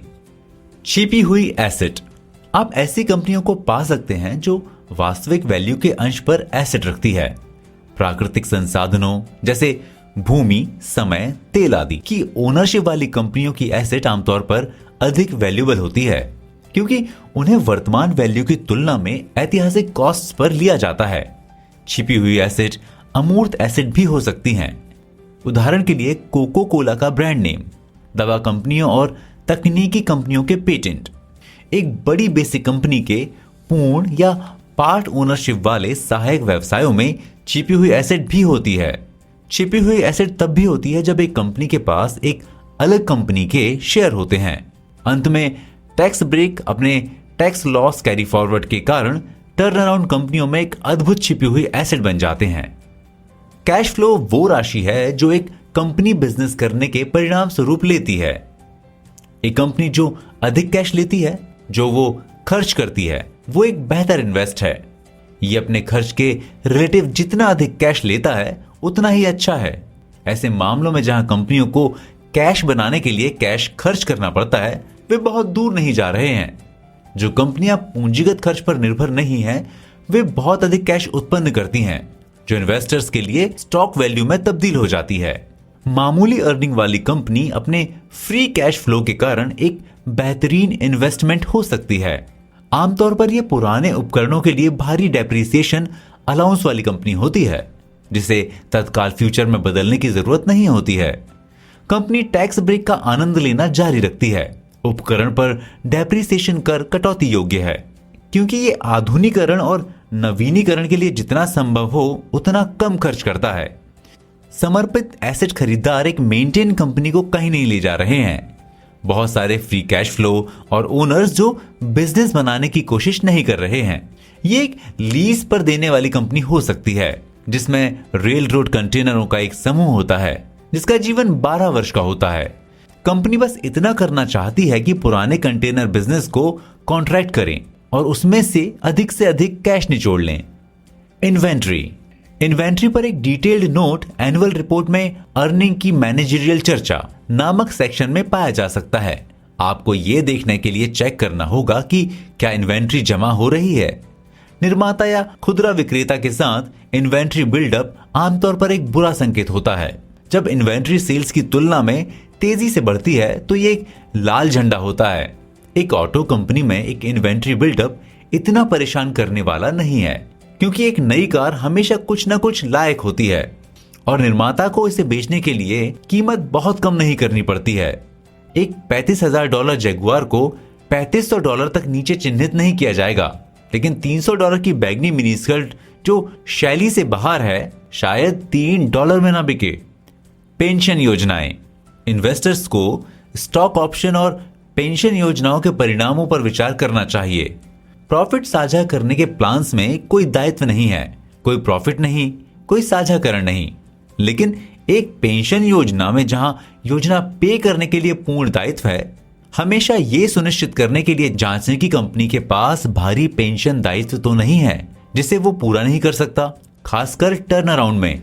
यहां तक कि अगर कोई कंपनी दिवालिया हो जाती है और सामान्य संचालन बंद कर देती है तो उसे पेंशन योजना का समर्थन करना जारी रखना चाहिए। इसलिए पेंशन फंड की एसेट निहित पेंशन लायबिलिटी से अधिक है। Growth rate. ग्रोथ एक्सपेंशन का पर्याय है। सबसे लोकप्रिय गलत एजम्पशंस में से एक है जो लोगों को ग्रेट ग्रोथ कंपनियों की अनदेखी करने के लिए प्रेरित करती है। एक कंपनी के लिए कॉस्ट्स कम करके और विशेष रूप से कीमतें बढ़ाकर अर्निंग बढ़ाने की पोटेंशियल ही एकमात्र ग्रोथ रेट है जो वास्तव में मायने रखती है। यदि आपको कोई ऐसा बिजनेस मिलता है जो रिप्लेस को खोए बिना साल दर साल कीमतें बढ़ाने से दूर हो सकता है, सिगरेट जैसे नशे की लत प्रोडक्ट बिल भरते हैं, तो आपको एक शानदार इन्वेस्टमेंट मिलता है। एक 20% ग्रोअर्स 20 गुना इनकम पर बेच रहा है। 20 गुना अर्निंग पर बेचने वाले 10% ग्रोअर्स की तुलना में बेहतर खरीद है। यह एक गूढ़ बिंदु की तरह लग सकता है, लेकिन यह समझना जरूरी है कि फास्ट ग्रोअर्स की अर्निंग का क्या होता है जो शेयर की कीमत को आगे बढ़ाते हैं। द बॉटम लाइन इनकम विवरण के अंत में अंतिम संख्या को रेफर करता है। टैक्सेस के बाद प्रॉफिट, हालांकि कर पूर्व प्रॉफिट, जिसे प्री टैक्स प्रॉफिट मार्जिन के रूप में भी जाना जाता है, एक उपकरण है जिसका उपयोग मैं कंपनियों को एनालाइज करने में करता हूं। डेप्रिसिएशन और इंटरेस्ट व्यय सहित सभी लागतों के बाद कंपनी के एनुअल सेल्स डॉलर की शेष राशि काटा गया है। एक ही इंडस्ट्री में कंपनियों के प्री टैक्स प्रॉफिट मार्जिन की तुलना करना सबसे अच्छा है। हाई प्रॉफिट मार्जिन वाली कंपनी परिभाषा के अनुसार सबसे कम कॉस्ट्स वाला ऑपरेटर है और कम कॉस्ट्स वाले ऑपरेटर के पास बिजनेस की पोजीशन खराब होने पर जीवित रहने का एक बेहतर मौका है। एक लंबे पीरियड के स्टॉक में रिलेटिवली हाई प्रॉफिट मार्जिन पर ध्यान दें, जिसे आप अच्छे और बुरे समय में रखने की योजना बना रहे हैं, और एक सफल बदलाव में रिलेटिवली कम प्रॉफिट मार्जिन पर ध्यान दें। आने वाले एपिसोड में हम बात करेंगे स्टोरी की दोबारा चेक करना के बारे में। आने वाले एपिसोड में हम चर्चा करेंगे कि हर कुछ महीनों में कंपनी की स्टोरी को दोबारा चेक करना फायदेमंद होता है। स्टोरी को दोबारा चेक करना। पीटर लिंच का मानना है हर कुछ महीनों में कंपनी की स्टोरी को दोबारा चेक करना फायदेमंद होता है। इस नवीनतम वैल्यू लाइन या क्वार्टरली रिपोर्ट पढ़ना और पूछताछ करना शामिल हो सकता है। अर्निंग के बारे में और क्या अर्निंग उम्मीद के मुताबिक बनी हुई है, शायद ये देखने के लिए कि इन्वेंट्री अभी भी आकर्षक है। दुकानों को चेक करना शामिल है और वो समृद्धि की आभा है। क्या कोई नया कार्ड बदल गया है? विशेष रूप से फास्ट ग्रोअर्स के मामले में आपको खुद से पूछना होगा कि ऐसा क्या है जो उन्हें बढ़ाता रहेगा। स्टोरी को दोबारा चेक करना। हर कुछ महीनों में कंपनी की स्टोरी को दोबारा चेक करना फायदेमंद होता है। उम्मीद के मुताबिक अर्निंग, मर्चेंटाइज अभी भी आकर्षक है। इसमें दुकानों की जांच करना शामिल हो सकता है। फास्ट ग्रोअर के साथ अपने आप से पूछें कि ऐसा क्या है जो उन्हें बढ़ाता रहेगा। कंपनी ग्रोथ के किस स्टेज में है? Startup, expansion, maturity. एक कंपनी की ग्रोथ के 3 स्टेजेस होते हैं। स्टार्टअप स्टेज, इस दौरान जो ये बेसिक व्यवसाय में गड़बड़ी को दूर करता है। तेजी से एक्सपेंशन स्टेज, जिसके दौरान ये नए मार्केट्स में चला जाता है और मैच्योरिटी के रूप में भी जाना जाता है। सैचुरेशन स्टेज, जब ये इस तथ्य के लिए तैयारी करना शुरू कर देता है कि कोई आसान नहीं है एक्सपेंशन जारी रखने का तरीका। इनमें से प्रत्येक स्टेज कई वर्षों तक चल सकता है। पहला स्टेज इन्वेस्टर के लिए सबसे रिस्क भरा है, क्योंकि एंटरप्राइज की सफलता अभी तक एस्टेब्लिश नहीं हुई है। दूसरा स्टेज सबसे सुरक्षित है और जहां सबसे अधिक पैसा है और वहां बहुत अधिक पैसा बनाया गया है, क्योंकि कंपनी केवल अपने सफल होने के फॉर्मूले की नकल करके आगे बढ़ रही है। तीसरा स्टेज सबसे अधिक प्रॉब्लम वाला है, क्योंकि कंपनी चलती है अपनी सीमाओं में। इनकम बढ़ाने के अन्य तरीके खोजने होंगे, जैसा कि आप समय समय पर स्टॉक की दोबारा जांच करते हैं। आप ये निर्धारित करना चाहेंगे कि ऐसा लगता है कि कंपनी एक स्टेज से दूसरे स्टेज में जा रही है अगर आप देखोगे कि ऑटोमेटिक डेटा प्रोसेसिंग, पेचेक की प्रक्रिया करने वाली कंपनी। आप देखते हैं कि उन्होंने मार्केट को सैचुरेटेड करना भी शुरू नहीं किया है, इसलिए ऑटोमेटिक डेटा प्रोसेसिंग अभी भी स्टेज 2 में है। आने वाले एपिसोड में हम बात करेंगे अंतिम चेकलिस्ट के बारे में। आने वाले एपिसोड में हम चर्चा करेंगे कि आपकी ओनरशिप वाली कंपनियों की प्रकृति और स्टॉक रखने के स्पेसिफिक कारणों को कैसे समझा जाए। अंतिम चेकलिस्ट। पीटर लिंच का मानना है, नया स्टॉक चुनने में कम से कम उतना ही समय और प्रयास लगाएं जितना आप एक नया रेफ्रिजरेटर चुनने में लगाते हैं।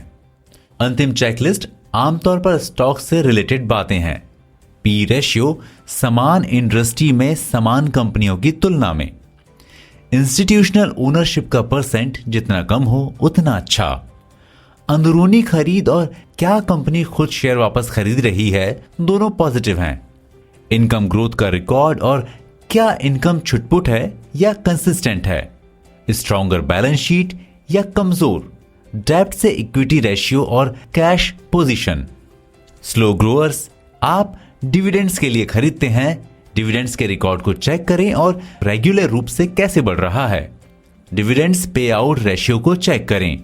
डिविडेंड्स के रूप में पे की गई इनकम का परसेंटेज यदि ये कम है तो कंपनी के पास मुश्किल समय में एक कुशन है। यदि अधिक है तो डिविडेंड्स रिस्क से भरा है। स्टॉलवर्ड्स, आप बड़ी कंपनियों की तलाश कर रहे हैं, बिजनेस से बाहर जाने की संभावना नहीं है। मुख्य मुद्दा वैल्यू है। पी रेशियो की जांच करें।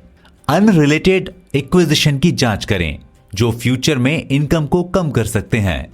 लॉन्ग टर्म ग्रोथ रेट की जांच करें और क्या हाल के वर्षों में इसने गति को बनाए रखा है। यदि आप स्टॉक को हमेशा के लिए रखने की योजना बनाते हैं तो देखें कि पिछली मंदी और मार्केट में गिरावट के दौरान कंपनी का प्रदर्शन कैसा रहा है। साइक्लिकल, इन्वेंट्री और सप्लाई डिमांड रिलेशनशिप पर कड़ी नजर रखें। मार्केट में नए निवेशकों के लिए देखें। समय के साथ घटते पी गुणांक का अनुमान लगाएं, क्योंकि बिजनेस में सुधार होता है और इन्वेस्टर साइकिल के अंत की ओर देखते हैं जब चरम इनकम हासिल हो जाती है। यदि आप साइक्लिकल साइकिल को जानते हैं तो आपको साइकिल्स का पता लगाने में एक फायदा है। मंदी की प्रेडिक्शन करने की तुलना में साइक्लिकल इंडस्ट्री में तेजी की प्रेडिक्शन करना आसान है। फास्ट ग्रोअर्स, जांच करें कि क्या प्रोडक्ट कंपनी को समृद्ध बनाने वाला है, कंपनी के बिजनेस का एक प्रमुख हिस्सा है या नहीं। हाल के वर्षों में इनकम में ग्रोथ रेट क्या रही है। 20 से 25% रेंज परफेक्ट है।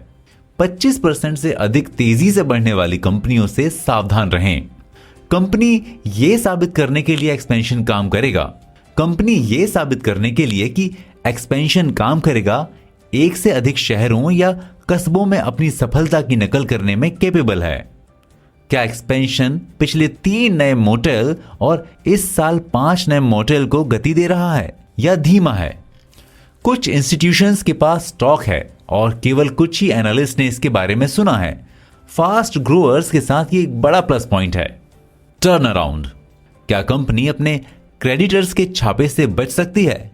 कंपनी के पास कितना कैश है और कितना कर्ज। अगर ये पहले ही दिवालिया हो चुका है तो शेयर होल्डर्स के लिए क्या बचा है। कंपनी का कायापलट कैसा होना चाहिए। क्या इसने अपने आप को प्रॉफिटहीन विभाजनों से मुक्त कर लिया है। क्या व्यापार वापस आ रहा है। क्या कॉस्ट्स में कटौती की जा रही है। यदि हां तो इसका क्या इफेक्ट होगा? Asset play. एसेट की वैल्यू क्या है? क्या कोई छिपी हुई एसेट है? इन परिसंपत्तियों से कितना डेब्ट लिया जा सकता है? क्या कंपनी नए कर्ज ले रही है जिससे एसेट कम वैल्यूएबल हो रही है? क्या शेयर होल्डर्स को एसेट का प्रॉफिट उठाने में मदद करने के लिए कोई रडार है? इस सेक्शन से कुछ पॉइंटर। आपके ओनरशिप वाली कंपनियों की प्रकृति और स्टॉक रखने के स्पेसिफिक कारणों को समझें। यह वास्तव में ऊपर जा रहा है, कोई फर्क नहीं पड़ता। अपने स्टॉक को कैटेगरीज में रखने से आपको इस बात का बेहतर अंदाजा होगा कि उनसे क्या उम्मीद की जाए। बड़ी कंपनियों की स्मॉल मूव्स होती है, छोटी कंपनियों की बिग मूव्स होती हैं। किसी कंपनी के साइज पर विचार करें। यदि आप किसी स्पेसिफिक प्रोडक्ट से प्रॉफिट की उम्मीद करते हैं, ऐसी छोटी कंपनियों की तलाश करें जो पहले से ही प्रॉफिटदायक हैं और साबित कर चुकी हैं कि उनके कॉन्सेप्ट्स को दोहराया जा सकता है। सालाना 50 से 100% की ग्रोथ रेट वाली कंपनियों पर संदेह करें। हॉट इंडस्ट्रीज में हॉट स्टॉक से बचें। डिस्ट्रस्ट डाइवर्सिफिकेशन, जो आमतौर पर डाइवर्सिफिकेशन के रूप में सामने आते हैं। लंबे शॉर्ट लगभग कभी भी पे नहीं करते हैं। स्टॉक में पहली मूव चूकना बेहतर है और यह देखने के लिए प्रतीक्षा करें कि कंपनी की योजनाएं काम कर रही हैं या नहीं। लोगों को अपनी नौकरी से इनक्रेडिबल रूप से वैल्यूएबल बेसिक जानकारी मिलती है जो प्रोफेशनल्स तक महीनों या वर्षों तक नहीं पहुंच सकती है। टिपर से सभी स्टॉक टिप्स अलग करें। भले ही टिपर बहुत स्मार्ट हो, बहुत अमीर हो और उसका लास्ट टिप ऊपर तक गया हो। कुछ स्टॉक टिप्स विशेष रूप से क्षेत्र के किसी एक्सपर्ट से काफी वैल्यूएबल साबित हो सकते हैं। हालांकि कागज इंडस्ट्री में लोग आमतौर पर दवा के स्टॉक के बारे में सुझाव देते हैं और स्वास्थ्य देखभाल क्षेत्र के लोगों के पास कागज इंडस्ट्री में आने वाले टेकओवर्स के बारे में सुझाव नहीं होते। साधारण कंपनियों में इन्वेस्ट करें जो डल, आउट ऑफ फेवर लगती हैं और वॉल स्ट्रीट की फैंसी से दूर हैं। नॉन ग्रोथ इंडस्ट्री में मध्यम फास्ट ग्रोअर्स 20 से 25% में इन्वेस्ट करना परफेक्ट इन्वेस्टमेंट है। नीश कंपनियों की तलाश करें। संकटग्रस्त कंपनियों में डिप्रेस्ड स्टॉक खरीदते समय बेहतर फाइनेंशियल पोजीशन वाले शेयरों की तलाश करें और बैंक डेब्ट के भार वाले लोगों से बचें। जिन कंपनियों पर कोई कर्ज नहीं है वे दिवालिया नहीं हो सकती। मैनेजरियल पोटेंशियल जरूरी हो सकता है, लेकिन इसका असेसमेंट करना काफी मुश्किल है।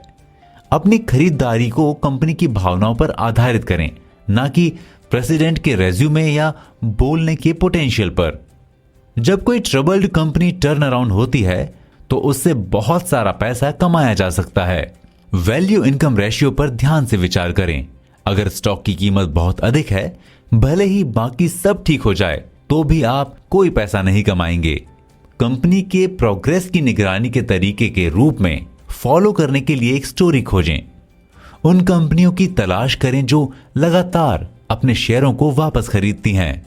पिछले वर्षों में किसी कंपनी के डिविडेंड्स रिकॉर्ड का अध्ययन करें और यह भी देखें कि पिछली मंदी के दौरान उसकी इनकम का प्रदर्शन कैसा रहा। कम या इंस्टीट्यूशनल ओनरशिप वाली कंपनियों की तलाश करें। अन्य सभी समान होने के कारण उन कंपनियों का पक्ष लें जिनमें मैनेजमेंट उन लोगों द्वारा चलाया जाता है जिनका कंपनियों पर एक जरूरी इंडिविजुअल इन्वेस्टमेंट है, बजाय उस मैनेजमेंट वाली कंपनी के जिनके मैनेजमेंट के लोग सैलरी पर हैं। अंदरूनी खरीदारी एक पॉजिटिव संकेत है, खासकर जब कई व्यक्ति एक साथ खरीदारी कर रहे हों। इन्वेस्टमेंट रिसर्च के लिए सप्ताह में कम से कम 1 घंटा लगाएं। अपने डिविडेंड्स को जोड़ना और अपने प्रॉफिट और हानि का पता लगाना बहुत मायने नहीं रखता। पेशेंस रखें। देखा हुआ स्टॉक कभी हाथ से नहीं निकलता है। केवल निर्धारित बुक वैल्यू के आधार पर स्टॉक खरीदना खतरनाक और इल्यूजरी है। रियल वैल्यू जो है वही मायने रखता है। जब संदेह हो तो बाद में ट्यून करें। आने वाले एपिसोड में हम बात करेंगे एक पोर्टफोलियो डिजाइन करने के बारे में। आने वाले एपिसोड में हम चर्चा करेंगे कि उचित रिटर्न की उम्मीद करना और योजना बनाना जरूरी है। इंडेक्स फंड, ETF आदि में इन्वेस्ट करके आप आसानी से लगभग 8 से 10% रिटर्न हासिल कर सकते हैं।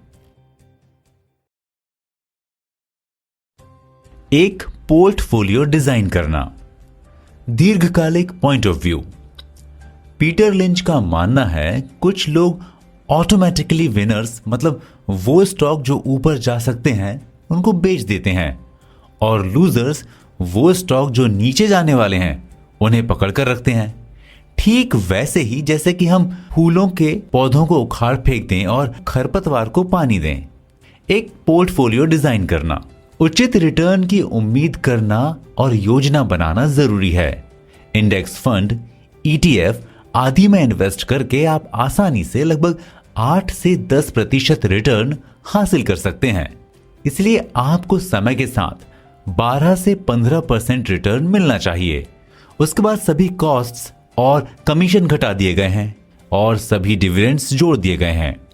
कुछ वर्षों में आप अपना 30% पा लेंगे, लेकिन ऐसे अन्य वर्ष भी रहेंगे जब आप केवल 2% ही पा सकेंगे या शायद आप 20% खो देंगे। ये चीजें शेड्यूल का सिर्फ हिस्सा हैं और आपको इसे स्वीकार करना होगा। कितने स्टॉक बहुत अधिक हैं? आप जितने चाहे उतने लंबे समय तक आपको कंपनी को बेहतर ढंग से समझने में आपको एज है, और आपने एक रोमांचक संभावना का खुलासा किया है जो रिसर्च के सभी परीक्षणों को पास करता है। ये 3 हो सकता है या ये 30 हो सकता है, लेकिन केवल एक स्टॉक की ओनरशिप सुरक्षित नहीं है, क्योंकि आपके बेस्ट प्रयासों के बावजूद आप जिसे चुनते हैं वो अनफॉरसीन सर्कमस्टेंसेस का शिकार हो सकता है। छोटे पोर्टफोलियो में 3 से 10 तक परफेक्ट रहेंगे। एक से अधिक स्टॉक रखने के कुछ प्रॉफिट हैं। पहला, यदि आप 10 बैगर की तलाश में हैं तो आपके पास जितने अधिक स्टॉक होंगे उनमें से एक के 10 बैगर बनने की संभावना उतनी ही अधिक होगी। आपके पास जितने अधिक स्टॉक होंगे आपको उनके बीच फंड को घुमाने के लिए उतनी ही अधिक फ्लेक्सिबिलिटी मिलेगी। स्टॉक्स की कई कैटेगरीज के बीच अपना पैसा फैलाना नेगेटिव रिस्क को कम करने का एक और तरीका है।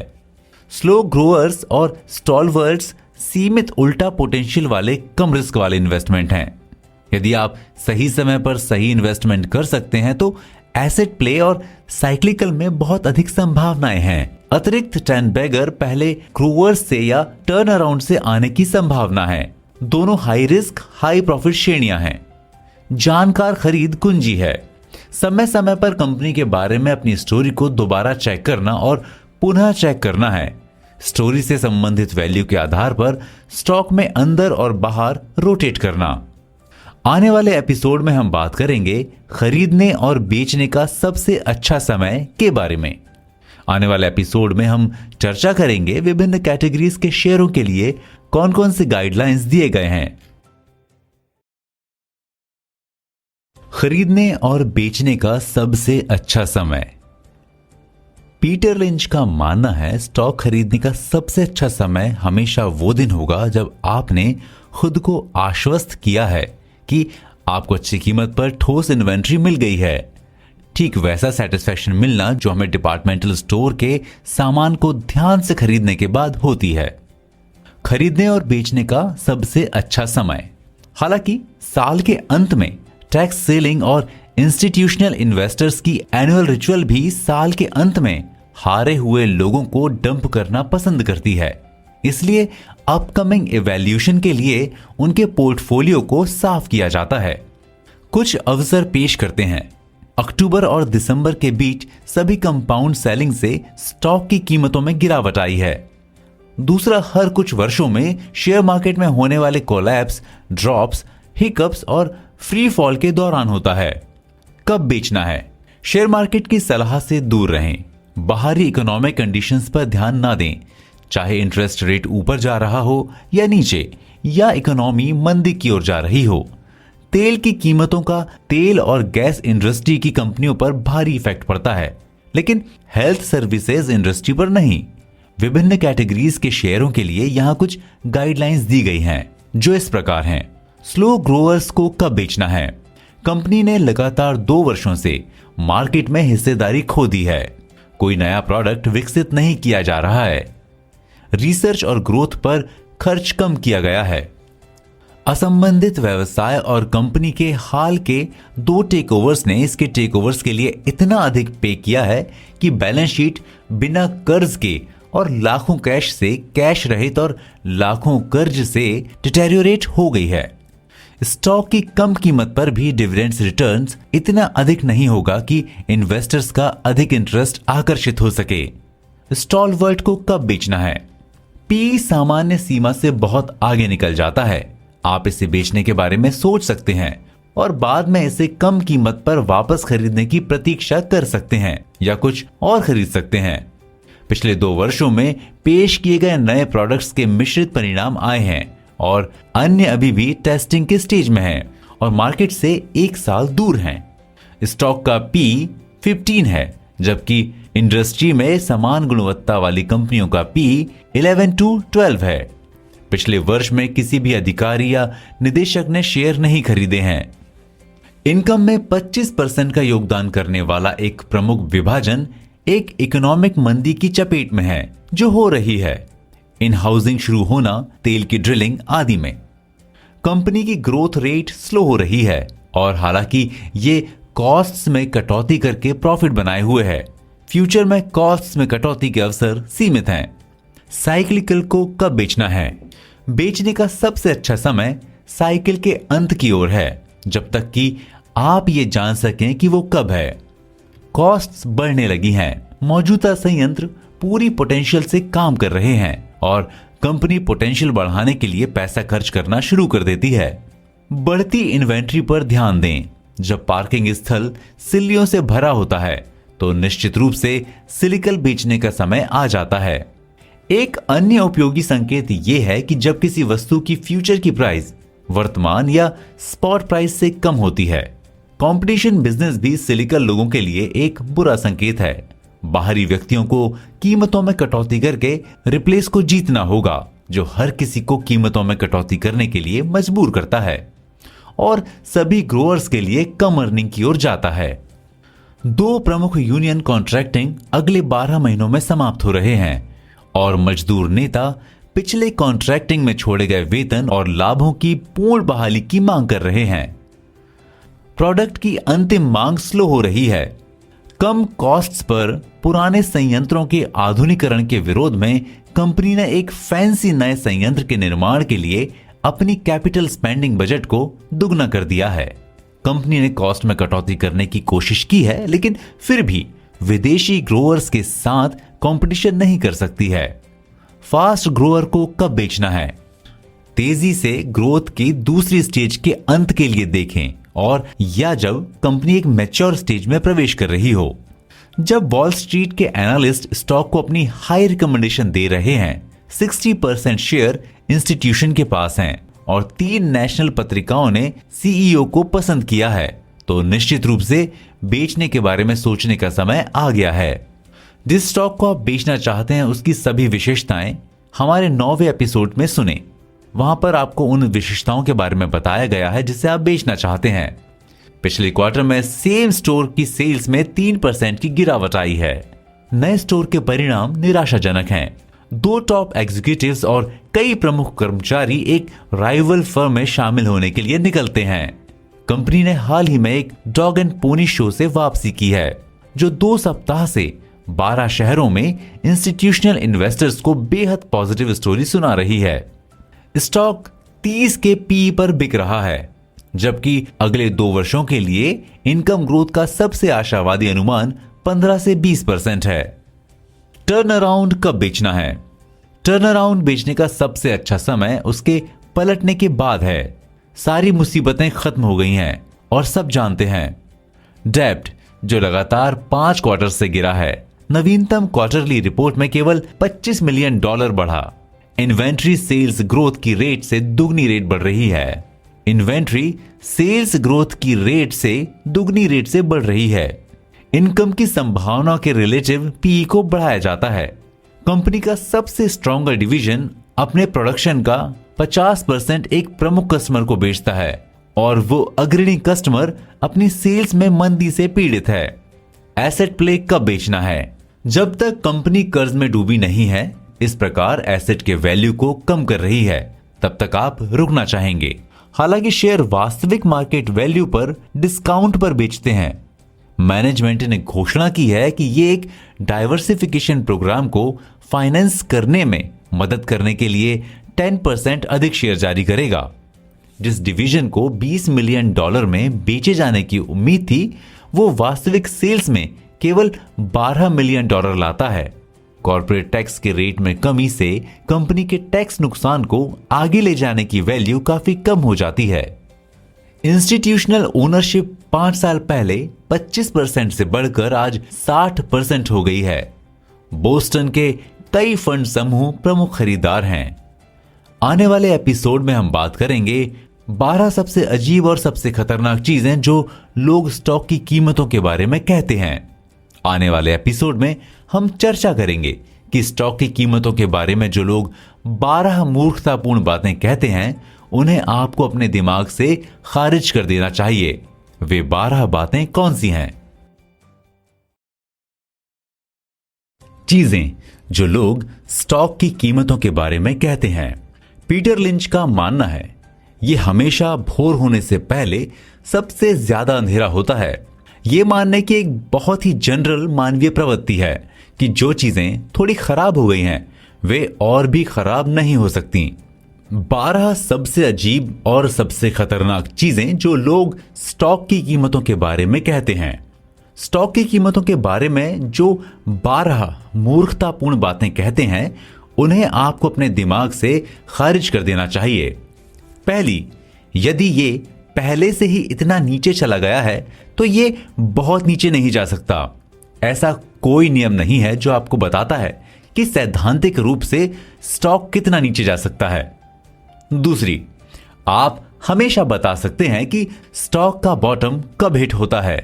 गिरते स्टॉक पर बॉटम को पकड़ने की कोशिश करना गिरते हुए चाकू को पकड़ने की कोशिश करने जैसा है। तीसरी, अगर यह पहले से ही इतना अधिक हो गया है तो यह संभवतः और कैसे बढ़ सकता है। अगर स्टोरी अभी भी अच्छी है तो अर्निंग में सुधार जारी है और बेसिक बातों में कोई बदलाव नहीं आया है। बहुत अधिक ऊपर नहीं जा सकता एक टेरिबल रीजन है एक स्टॉक को इग्नोर करने का। चौथी, यह केवल $3 प्रति शेयर है। मैं क्या खो सकता हूं, चाहे किसी शेयर की कीमत $50 प्रति शेयर हो या $1 प्रति शेयर। अगर ये शून्य हो जाता है तो भी आप सब कुछ खो देते हैं। पांचवी, आखिरकार वे हमेशा वापस आ जाते हैं। ऐसे स्टॉक की कोई कमी नहीं है जो कभी वापस नहीं आए। छठी बात, जब ये $10 पर वापस आ जाएगा तो मैं बेच दूंगा। अपने आप को याद दिलाएं कि जब तक आप कंपनी में अधिक शेयर खरीदने के लिए पर्याप्त आश्वस्त नहीं हैं, तो आपको तुरंत बेचना चाहिए। सातवीं, मुझे क्या चिंता है, रूढ़िवादी शेयरों में ज्यादा उतार चढ़ाव नहीं होता। कंपनियां गतिशील होती हैं और संभावनाएं बदलती हैं। बस ऐसा कोई स्टॉक नहीं है जिसके आप ओनर्स हो सकते हैं, जिसे आप अनदेखा कर सकते हैं। आठवीं, कुछ भी होने में बहुत समय लग रहा है।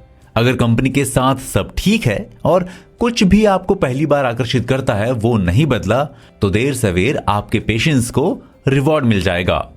नौवीं, मेरे द्वारा खोए गए सभी पैसों को देखें, मैंने इसे नहीं खरीदा।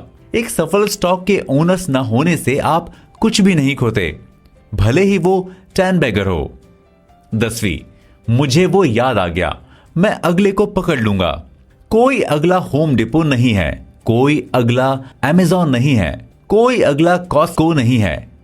11वीं, स्टॉक बढ़ गया है इसलिए मुझे सही होना चाहिए, या स्टॉक नीचे चला गया है इसलिए मुझे गलत होना चाहिए। कीमतों को संभावनाओं के साथ कंफ्यूज ना करें जब तक कि आप एक शॉर्ट टर्म व्यापारी नहीं हैं जो शॉर्ट टर्म में 20% प्रॉफिट की तलाश में है। आने वाले एपिसोड में हम बात करेंगे ऑप्शन, फ्यूचर और शॉर्ट्स के बारे में। आने वाले एपिसोड में हम चर्चा करेंगे कि जब तक आप एक प्रोफेशनल व्यापारी नहीं हैं तब तक दाव जीतना लगभग असंभव है। 80 से 90% अमेचर प्लेयर्स हार जाते हैं। ऑप्शन, फ्यूचर और शॉर्ट्स। पीटर लिंच का मानना है बहु अरब डॉलर का वायदा और ऑप्शंस मार्केट में क्रिएटिव उपयोग में थोड़ा सा पैसा नहीं लगाया जाता है। ये दलालों और मुट्ठी भर विनर्स द्वारा खरीदी गई कारों, विमानों और घरों को छोड़कर कुछ भी वित्त नहीं करता है। हम यहां जो देख रहे हैं वो अनजान से सावधान के लिए एक विशाल ट्रांसफर है। ऑप्शन, फ्यूचर और शॉर्ट्स। जब तक आप एक प्रोफेशनल व्यापारी नहीं हैं, तब तक दाव जीतना लगभग असंभव है। 80 से 90% अमेचर प्लेयर्स हार जाते हैं। फ्यूचर्स किसानों के लिए अपने गेहूं की कीमतों को लॉक करने के लिए एक ग्रेट उद्देश्य प्रदान करता है, जिसे वे फ्यूचर में बेच सकते हैं।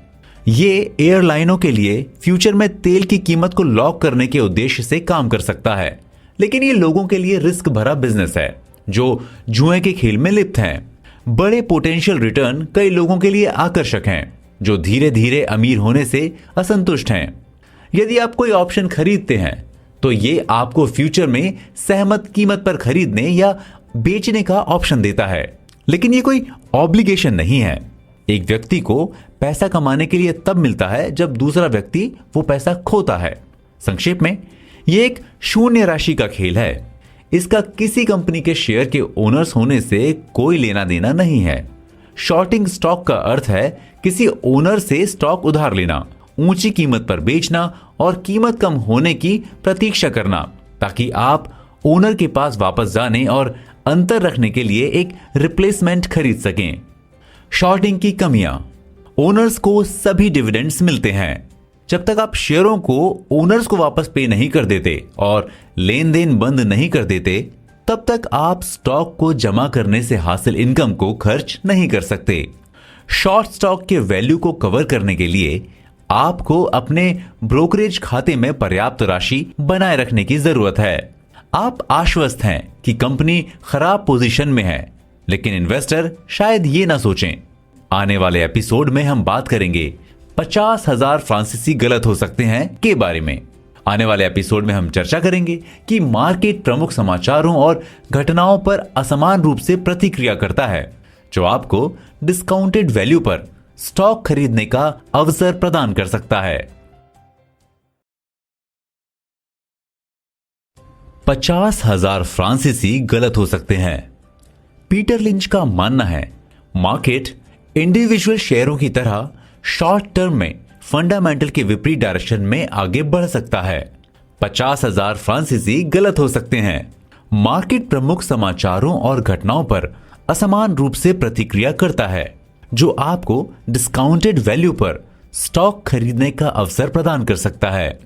क्यूबा के मिसाइल संकट और रूसी जहाजों की नौसैनिक नाकाबंदी के दौरान अमेरिका को परमाणु युद्ध की तत्काल संभावना का सामना करना पड़ा।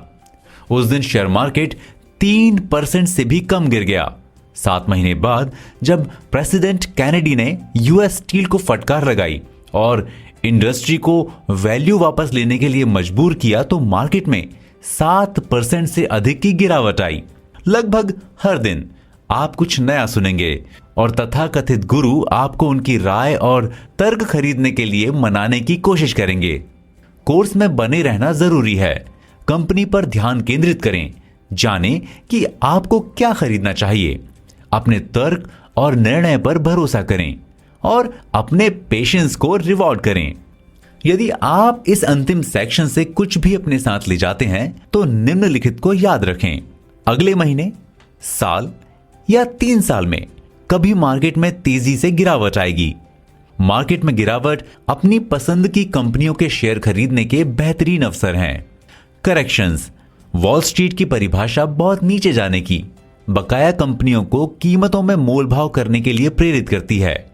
1 साल या 2 साल में मार्केट की डायरेक्शन का अनुमान लगाने की कोशिश करना असंभव है।